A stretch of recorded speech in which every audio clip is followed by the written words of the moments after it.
Hello friends, welcome. My name is Kamalveer. आज की इस वीडियो का हमारा टॉपिक है थॉमस हॉब्स। थॉमस हॉब्स के पॉलिटिकल थॉट को आज अच्छे से समझेंगे हम, और साथ में फिर इनके पॉलिटिकल थॉट से जुड़े एमसीक्यू भी हम प्रैक्टिस करेंगे, बाद में प्रैक्टिस करेंगे। तो स्टार्ट करते हैं। सबसे पहले कुछ बेसिक चीज़ें, कुछ कोटेशंस जो हॉब्स ने कहे हैं आपको पता होने चाहिए। तो पहली बात तो ये, वो कहते हैं it is not wisdom but the authority that makes a law. तो कानून कौन बनाता है? विजडम नहीं बनाती। जैसे कि प्लेटो का क्या है, फिलोसोफर किंग, विजडम के साथ ही कानून बनेंगे, पूरा सिस्टम चलेगा। ये कह रहे विजडम विजडम कुछ भी नहीं होती। जो अथॉरिटी है, जो आप कह लो कि आपका लीडर है, मेन लीडर है, प्राइम मिनिस्टर, प्रेसिडेंट, कोई भी है, वो कानून बनाएगा, वो अथॉरिटी कानून बनाएगी। मतलब अथॉरिटी ही सबसे ज़्यादा इम्पोर्टेंट है, वही कानून बनाएगी। वो कैसा कानून बनाएगी, अच्छा बुरा, किसके इंटरेस्ट में होगा, वो सारी चीज़ें वही जानती है, अथॉरिटी जानती है। बाकी किसी का कोई इंटरेस्ट नहीं है, बाकी किसी का कोई आप कह लो पार्टिसिपेशन नहीं होगा लॉ मेकिंग में। तो लॉ मेकिंग एक ही जगह से होगी। दूसरा वो कहते हैं force and fraud are in war two cardinal virtues. War में जाते हो तो फोर्स और फ्रॉड दो चीज़ें अपनी पॉकेट में लेकर जाओ, इसी से आप जीतोगे। ये एग्जामिनेशन में पूछा भी गया है। फिर उसके बाद है all generous minds have a horror of what are commonly called fact, they are brute beast of the intellectual domain. इसके बाद words are the counters of wise man and the money of fools. तो जो पढ़ा लिखा इंसान है वो शब्दों के बाण से लड़ाई करता है, जो अमीर इंसान है वो पैसे से लड़ाई करता है। बस ये बात है। अभी इंपॉर्टेंट चीज, the first and fundamental law of nature which is to seek peace and follow it. वो कह रहे हैं कि नेचर का सबसे फंडामेंटल यानी कि सबसे ज़रूरी और पहला कानून क्या है? वो पहला कानून उसका ये है कि आप पीस को इस्टेब्लिश करने की कोशिश करो और उसे भी सस्टेन करने की कोशिश करो, यानी कि शांति बड़ी ज़रूरी है। फिर ये जो मोस्ट मोस्ट इंपॉर्टेंट है, covenants without this word are but words of no strength to secure a man at all. तो अभी होब्स लोग, रूसो, सारे मैकाइवली सारे बात करते हैं किसके बारे में? सोशल कॉन्ट्रैक्ट के बारे में। तो कोवेनेंट का मतलब है सोशल कॉन्ट्रैक्ट, ठीक है। चाहे आप कह लो कि किसी पॉलिसी की बात हो रही है, तो अच्छी अच्छी पॉलिसी हर एक सरकार बनाती है, लेकिन अगर उसे कोई लागू ही नहीं करेगा, इम्प्लीमेंट ही नहीं करेगा, तो वो तो बस वर्ड ही है ना, और तो उसका कोई मतलब नहीं। पेपर पे लिखा है, लिखा रहने दो, उससे क्या होगा? कुछ फ़ायदा नहीं होगा। सरकार कह रही है कि हम सबको नौकरी देंगे, पेपर पे लिख दिया, इंप्लीमेंट किया नहीं, तो वो तो वर्ड्स है, सिर्फ पेपर है, उससे क्या फ़ायदा होगा? वो कह रहे हैं स्वॉर्ड की ज़रूरत है, यानी कि उसे ताकत के साथ लागू करने की ज़रूरत है, ठीक है, तो इम्प्लीमेंट करने की ज़रूरत है। अभी बुक्स जो आपको पता होनी चाहिए, तो books Leviathan, De Cive, elements of law, natural and politic और बेहेमोथ, ये मेन बुक्स हैं। तो एक ज़रूरी चीज़ जो दिमाग में रखना वो ये है कि लेवियाथन का पूरा नाम क्या है? The matter, form and power of the commonwealth of a commonwealth ecclesiastical and civil, 1651 में पब्लिश हुई। तो ये पूरा नाम याद रखना, एग्जामिनेशन में कई बार पूछा जाता है। तो कौन कौन सी है? सबसे पहले पब्लिश हुई ये डी काइव, फिर उसके बाद 1642 में, है ना। फिर elements of law, natural and politic 1650 में, फिर लेवियाथन 1651 में, फिर बेहेमोथ 1681 में। तो DEL, डेल आपको पता ही होगा, कंपनी भी है, तो इसे आपको याद रखना, DEL, डेल, डी काइव, elements of law, natural and politic, क्योंकि नेचुरल तो है ही, क्योंकि ये स्टेट ऑफ नेचर की बात करेंगे, नेचुरल लॉ की बात करेंगे, तो ये तो है ही। और फिर डिकाइव ये भी होगी, एल से लेवियाथन, ये तीन तो आप याद रखना, 1642, 50 और 51, 1642, 50 और 51, 201, ठीक है। 201 भी लिख लेते हैं। 16 तो हमें पता ही है कि 1600 आप कह लो कि उसका साल है। तो इसके बाद लास्ट में क्या है? बेहेमोथ। तो लास्ट में इंसान की मृत्यु हो जाती है, मौत हो जाती है, तो ये लास्ट की बुक 81, बेहेमोथ, मौत, मृत्यु, बेहेमोथ, ऐसे अगर जोड़ के याद रहे तो रखना 81। और इंसान जब तक 81 का होता है तो बहुत सारे इंसानों की डेथ हो ही जाती है, कि नहीं एज इतनी ज़्यादा हो जाती है, तो ऐसे याद रखना अगर जोड़ के याद रख पाओ। तो बस मेन क्या है, लेवियाथन सबसे जरूरी है 1651, 51। आगे क्या है, सोशल कॉन्ट्रैक्ट के बारे में बात करते हैं। तो होब्स, लॉक, रूसो तीनों ने सोशल कॉन्ट्रैक्ट की बात की है। तो सोशल कॉन्ट्रैक्ट के बारे में बताते हुए सबसे पहले ये हमें बताते हैं कि सोशल कॉन्ट्रैक्ट से पहले क्या था।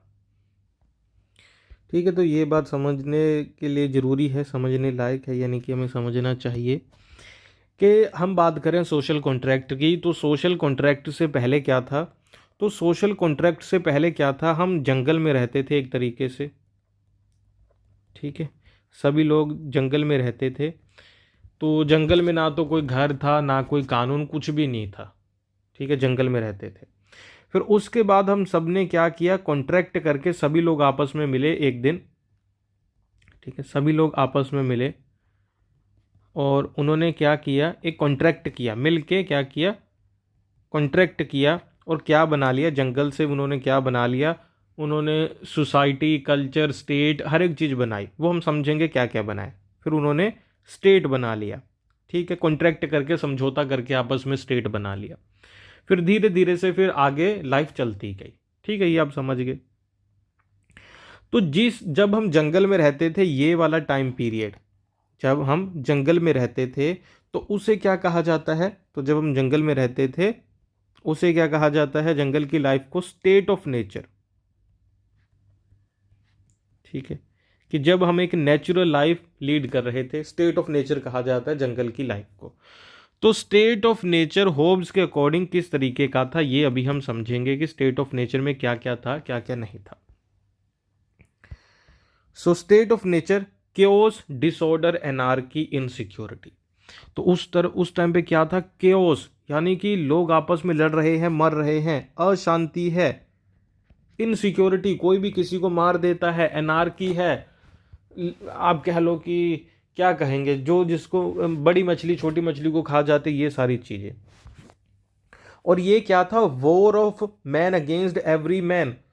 तो ये क्या था, एक वॉर की परिस्थिति थी। हर एक इंसान दूसरे इंसान के साथ लड़ रहा था, कोई खाने के लिए, कोई रहने के लिए, कोई गुफा के पीछे लड़ रहे हैं। तो ये वॉर की तरह था। ये बातें एग्जामिनेशन पूछी जाती है, तो याद रखना, war of a man against every man. तो ये क्या था, war of man against each one है ना, वॉर ऑफ मैन अगेंस्ट और अमंग देम सेल्फ। ठीक है, ये लिख देते अमंग देम सेल्फ। तो उनके बीच में हर एक इंसान की, हर एक इंसान के साथ लड़ाई चल रही थी, वॉर चल रही थी। अभी एग्जैक्ट कोटेशन याद नहीं आ रहा मुझे, लेकिन ये एग्जामिनेशन के पॉइंट ऑफ व्यू से इंपॉर्टेंट है। और ये बात जो एग्जामिनेशन पूछी गई, उन्होंने कहा है लाइफ क्या थी, solitary, poor, नेस्टी, brutish and short. Solitary, अकेला रहता था इंसान, कोई उसके साथ नहीं होता था, क्योंकि कोई सोसाइटी, कल्चर कुछ नहीं था, परिवार। पुअर था, कुछ है नहीं था उसके पास खाने पीने के लिए कुछ भी। नेस्टी, बहुत बुरी लाइफ थी। ब्रूटिश, कोई भी किसी को मार देता था। और शॉर्ट, आज की तरह 70-80 साल तक लाइफ नहीं चलती थी, जैसे हमने बताया 81 तक लाइफ चलेगी। तो बेहमौत लिख देगा कोई इंसान। तब तो कोई 5 साल, 6 साल, 10 साल, 12 साल, 20 साल, बस। अभी ये सारी चीज़ें इस टाइम पे हो क्यों रही थी, पुअर, नेस्टी लाइफ क्यों थी। ठीक है, लाइफ क्यों थी, पुअर, नेस्टी, ब्रूटिश, शॉर्ट, ये क्यों थी, लाइफ ऐसी क्यों थी। रीज़न क्या था, तो रीज़न था कंपटीशन। ठीक है, ये जो हमने लोग दिखाए ना आपको, ये सारे लोग, ये आपस में जंगल में जब रहा करते थे तो कंपटीशन करते थे। किसके लिए, एग्ज़ाम के लिए नहीं, आपस में खाने पीने के लिए, हर एक चीज़ के लिए। तो competition due to limited resources. देखो, रिसोर्सेज कम थे, तो रिसोर्सेज के लिए compete करना पड़ता था।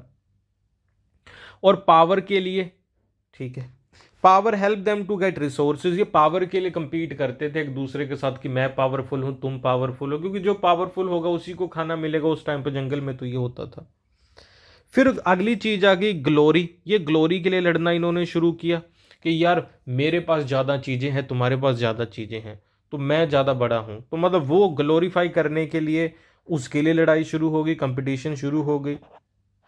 तो इन्हें ज़्यादा से ज़्यादा पावर चाहिए थी, ज़्यादा से ज़्यादा ग्लोरीफाई करने के लिए।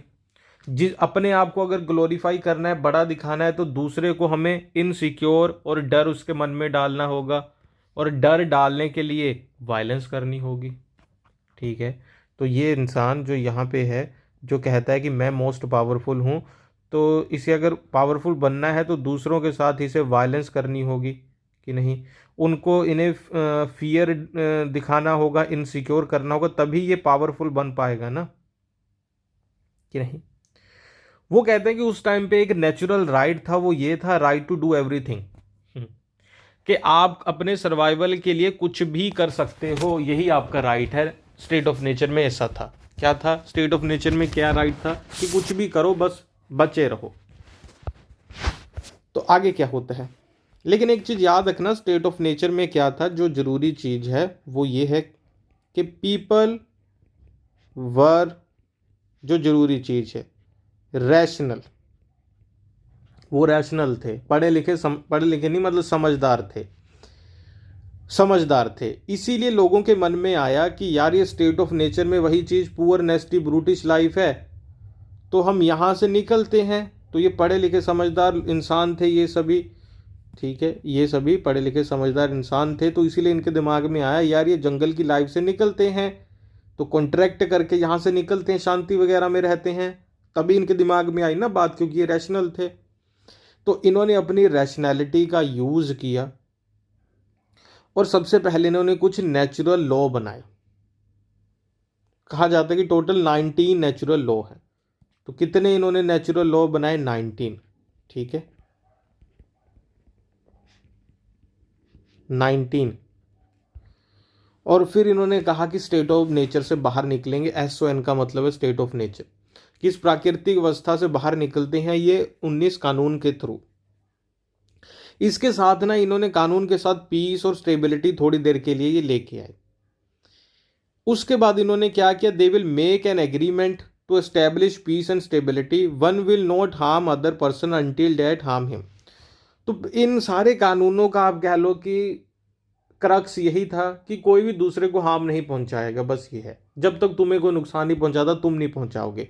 तो ये 19 कानून का ये काम था। तो थोड़े दिन के लिए पीस तो रही, ठीक है, लेकिन जैसे मैंने आपको बताया शुरू में हमने क्या पढ़ा कि कानून बना लिया, लेकिन क्या है यहाँ पे बात आई ना, covenants without sword are but words and of no strength to secure a man at all.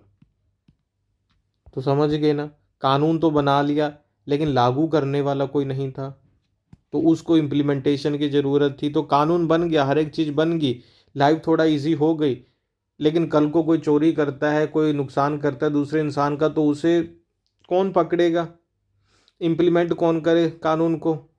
तो society is created by agreement but no one is there to enforce it, कोई इन्फोर्स करने वाला नहीं था।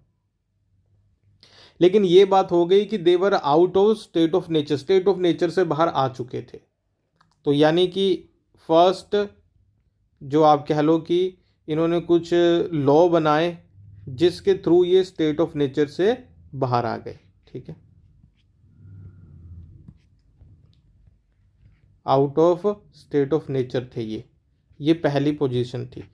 सेकंड अभी ज़रूरत थी, need to implement करने की ज़रूरत थी। तो इन्होंने क्या किया, वही they appointed a sovereign leviathan, यहाँ पे इन्होंने लेवियाथन को अपॉइंट किया।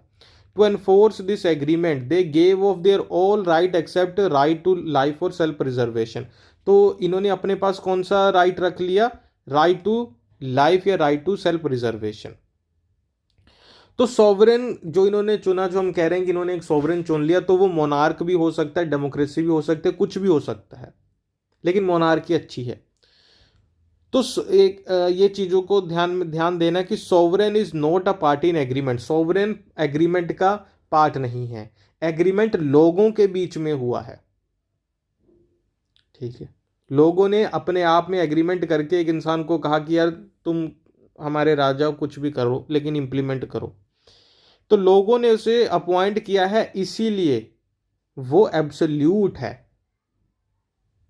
ठीक है, क्योंकि वो एग्रीमेंट का पार्ट नहीं है, तो वो एग्रीमेंट से, बल्कि एग्रीमेंट करके लोगों ने उसे पावर दे दी है, तो वो एग्रीमेंट से भी अलग है, हर एक चीज़ से अलग है।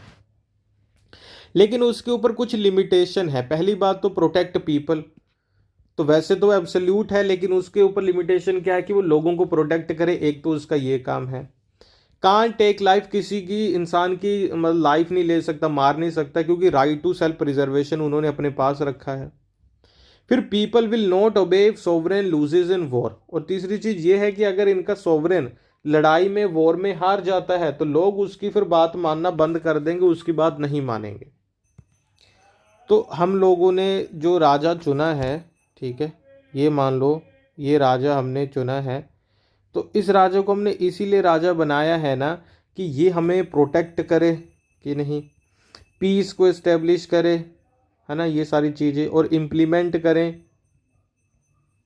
इन सारी चीज़ों को। लेकिन ये दूसरे देश के साथ लड़ाई होती है और ये हार जाता है, यानी कि ये हमें प्रोटेक्ट करने में फेल हो गया, ठीक है।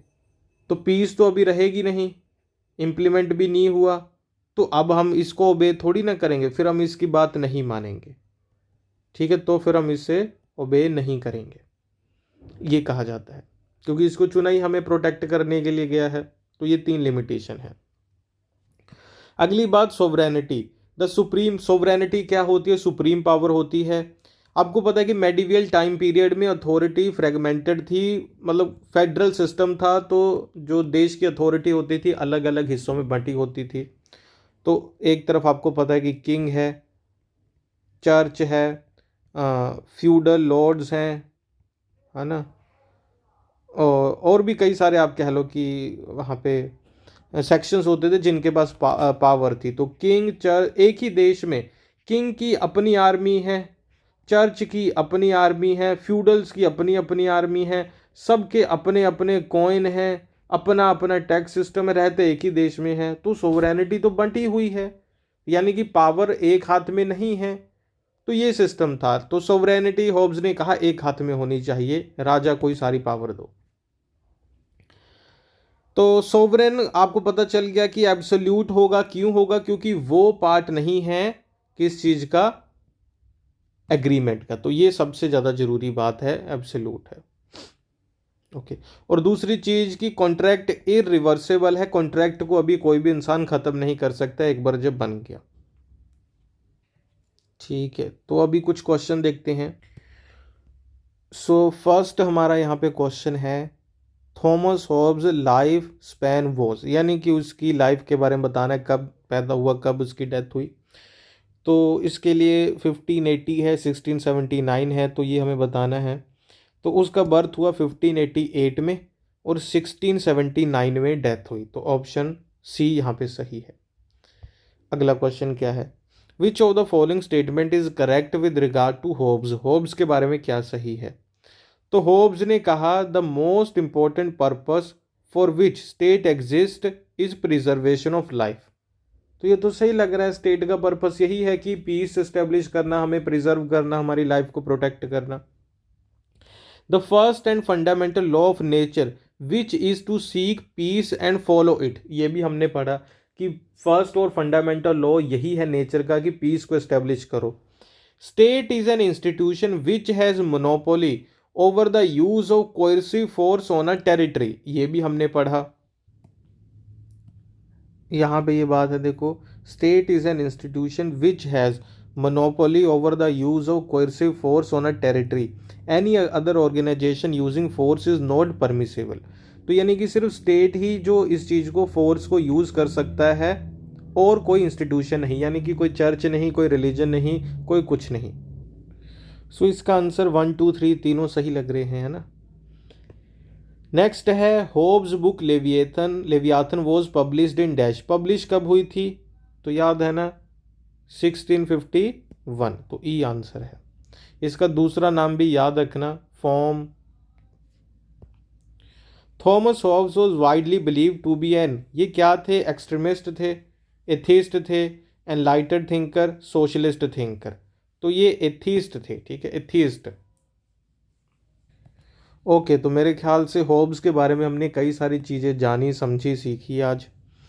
तो अगर आप पॉलिटिकल साइंस के लिए प्रिपेयर कर रहे हो तो आप हमारे कोर्सेज ज्वाइन कर सकते हो हमारे ऐप और वेबसाइट के ऊपर, अगर आप यूजीसी नेट पॉलिटिकल साइंस के लिए प्रिपेयर कर रहे हो। नंबर गिवन है, इस पे जाके आप कॉल कर सकते हो, टेलीग्राम व्हाट्सएप किसी भी तरीके से कॉन्टैक्ट करके कोर्सेज़ को ज्वाइन कर सकते हैं। आप हमारी ऐप वेबसाइट या ऐप के ऊपर जाके, ऐप और वेबसाइट का लिंक वीडियो के डिस्क्रिप्शन और कमेंट बॉक्स में गिवन है। अगर आपको ये वीडियो अच्छी लगी तो लाइक करना, चैनल पर नए हैं तो सब्सक्राइब करना, कोई भी डाउट होगा लिख के मुझे पूछना। Thank you for watching, bye bye.